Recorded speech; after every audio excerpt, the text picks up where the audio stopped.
Et bonjour les amis, on commence tout chillax avec cette petite musique. Bienvenue sur cette chaîne.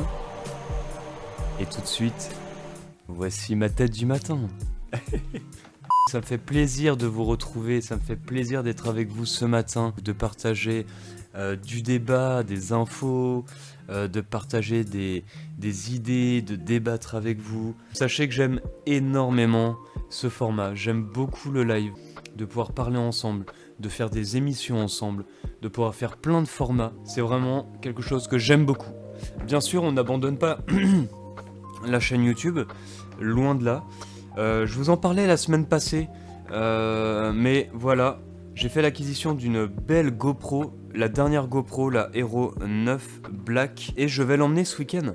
Je vais l'emmener ce week-end pour vous filmer tout ce festival et vous proposer une vidéo bien montée sur ma chaîne YouTube. Et bien évidemment, tous les lives seront disponibles aussi sur la chaîne YouTube. Je vais les monter pour en faire un best-of.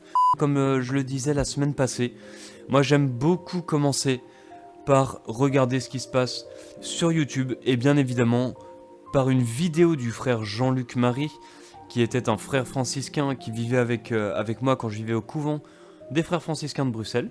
Voyons ce qu'il a à nous dire, ça dure 2 minutes et j'aime beaucoup commencer le matin comme ça. N'hésitez pas à aller vous abonner à sa chaîne si jamais ces vidéos vous intéressent. Ce 4 février, je suis impressionné par le récit du martyre de Jean-Baptiste et particulièrement les versets qui ne sont pas centraux dans ce récit. En effet, ce qui a attiré mon attention, c'est le face-à-face entre Jean-Baptiste et son bourreau. Marc chapitre 6. Aussitôt, le roi envoya un garde avec l'ordre d'apporter la tête de Jean. Le garde s'en alla décapiter Jean dans la prison. Il apporta la tête sur un plat, la donna à la jeune fille, et la jeune fille la donna à sa mère. Les vrais bourreaux sont le roi et sa femme, qui n'est pas sa femme. Le garde n'est qu'un exécutant, évidemment. J'imagine Jean-Baptiste vivant ses derniers instants. La prière du vieillard Siméon me revient. Peut-être que Jean-Baptiste a prié avec ces mots aussi.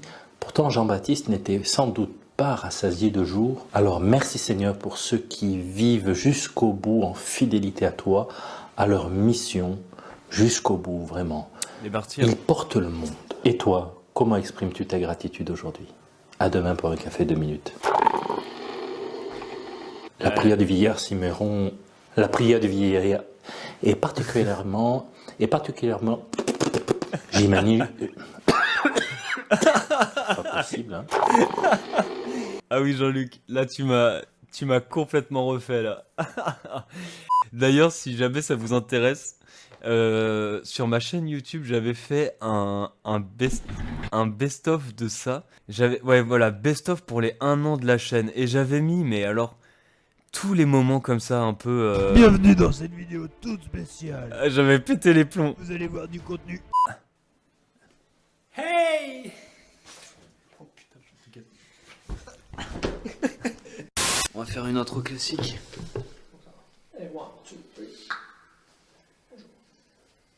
Non, c'est trop rapide pour moi. Salut tout le monde. Ça va? Bien, et toi? Cette Très vidéo bien. qu'on a Merci, jamais... frère Jack. C'est très gentil de me poser la question. Mais je suis fatigué, je vais dire n'importe quoi. Donc c'était horrible. C'était horrible, donc voilà, j'étais fatigué, j'étais malade. Et là, on arrive en fin de matinée.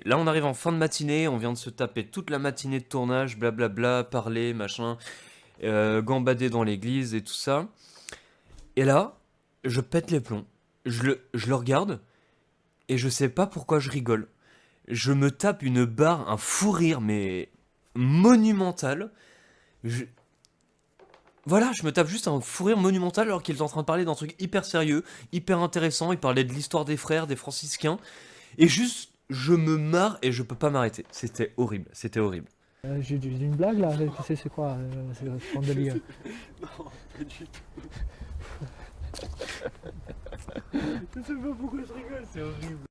Allez, maintenant on va faire comme vendredi passé. J'aime beaucoup aller checker un peu, voir ce que fait le frère Paul Adrien sur YouTube. Et du coup j'ai envie de voir, j'aime bien regarder ces dernières petites vidéos. En plus regardez, il en a d'1 minute. Ah bah tiens, est-ce qu'on a le droit d'écouter du rap? Il n'y a rien Ou dans du la métal. Bible qui interdise d'écouter de la musique profane et on fera attention à ne pas donner l'impression que le Dieu de l'évangile et de la miséricorde est un petit facho. La vraie question, c'est pas péché, pas péché, c'est plutôt qu'est-ce qui est conseillé ou pas. Si, j'ai envie de voir ce qu'il dit par rapport à ça.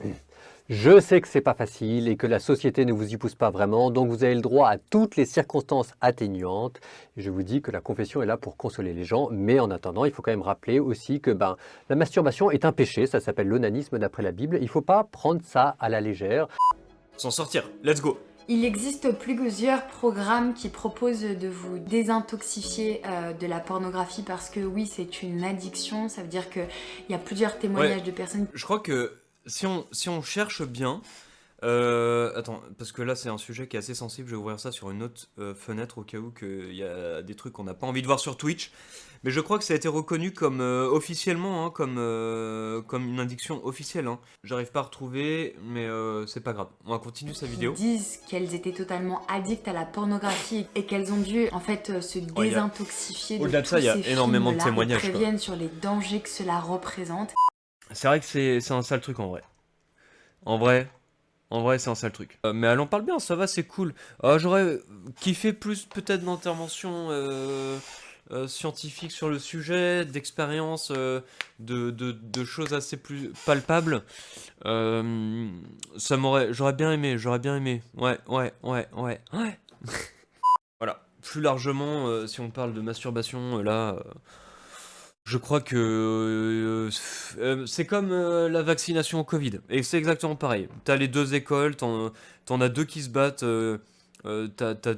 T'as deux, on va dire que c'est comme si t'avais deux communautés scientifiques, une qui disait que c'est bien, une qui dit que c'est mal.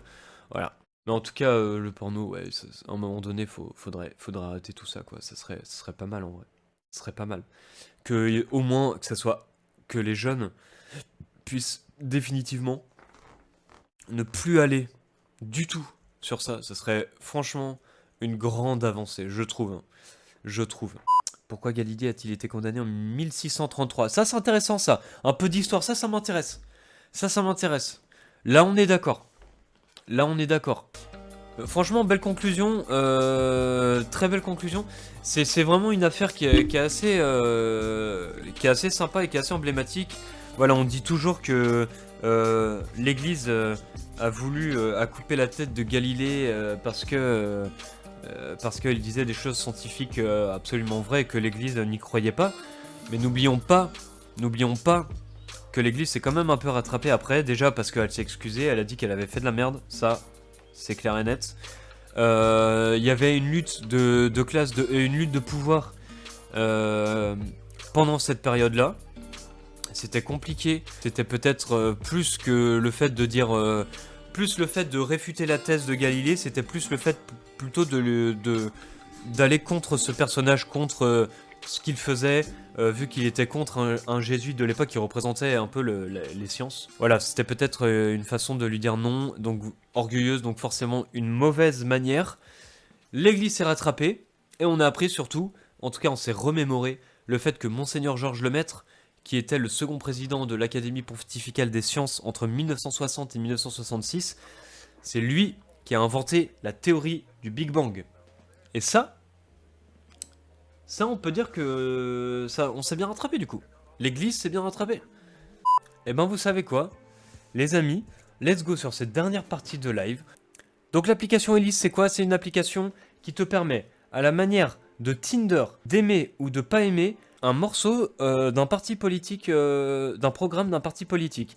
Et donc, à force de mettre j'aime pas ou je ne sais pas, eh bien, en fait, on se retrouve avec un peu une direction des candidats et de savoir ce qu'ils proposent. Donc, je vous propose de faire ça maintenant. C'est parti, on commence avec un sujet sur la sécurité, la défense et la justice. Supprimer le versement des aides sociales aux parents de mineurs récidivistes en cas de carence éducative manifeste. Alors là, clairement, c'est scandaleux.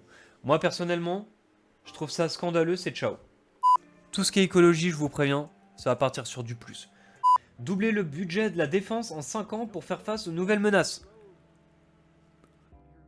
Moi, je fais pas partie de ce délire. Tout ce qui est force militaire, etc., moi,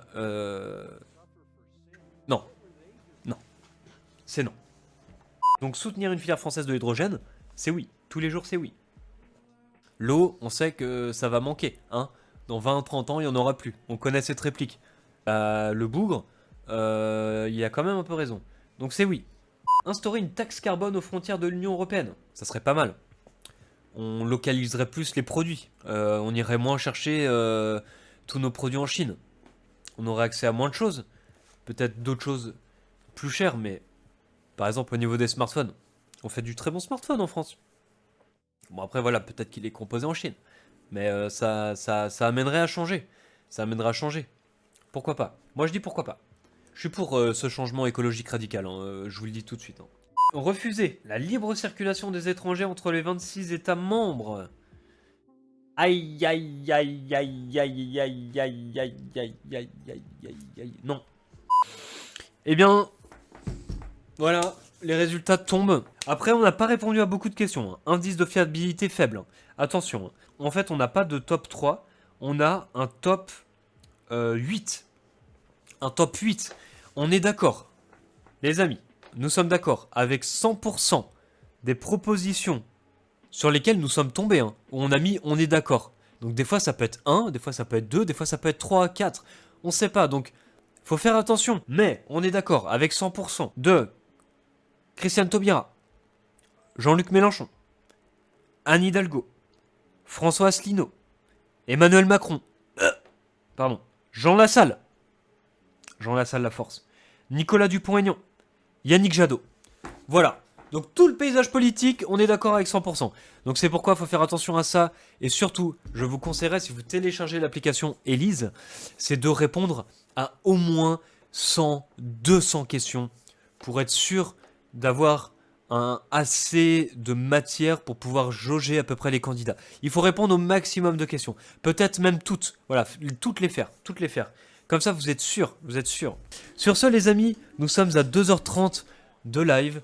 J'ai dit que j'arrêterais à midi, il est 11h52, donc nous allons conclure cette matinale. C'était vraiment très chouette, les amis. Je vous remercie tous et toutes d'être venus ce matin. Merci à Ryoko, merci à Aelim et à Coconut d'avoir follow. Nous avons passé les 25 follow, direction les 50. Merci pour cette matinale calme, mais très chouette. On a appris des choses. On a parlé ensemble un petit peu et on s'est un peu amusé. Et c'était chill et c'est le principal. Sur ce, je vous souhaite un excellent week-end. Plein d'amour, plein de paix, plein de belles choses pour vous. Et je vous dis à très très vite pour de nouvelles aventures. D'ici là, portez-vous bien et à très bientôt. Ciao ciao.